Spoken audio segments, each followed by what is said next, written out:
রাশিয়ায় সেন্ট পিটার্সবার্গে ফেরার ব্যাপারে বেশি ভাবি না, কারণ ভাবলে সত্যিই মাথা খারাপ হয়ে যাবে। স্টপ টাইমের নির্বাসন জীবনের প্রথম কনসার্টটি বার্লিনে। সেন্ট পিটার্সবার্গে ব্যান্ডটি এমন শিল্পীদের যুদ্ধবিরোধী গান গাইত যারা রাশিয়ার চোখে বিদেশি এজেন্ট। তাদের স্ট্রিট কনসার্টগুলো অল্প সময় অনলাইনে নজর কাটতে থাকে।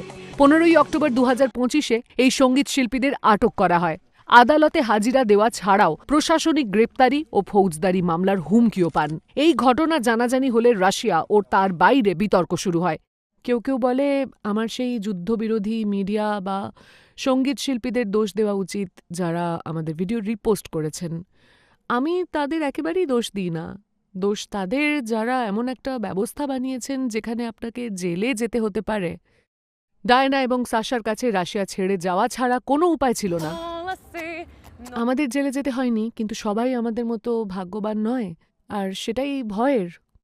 আমাদের কাছে স্বাধীনতা ও কোনো চয়েসই ছিল না। স্বাধীনতাহীনতার মধ্যে একটিকে বেছে নিতে বলা অর্থহীন। এখন নির্বাসনে স্টপ টাইম তাদের নতুন জীবন ও ইউরোপ জুড়ে গান বাজনা করার পরিকল্পনায় ব্যস্ত।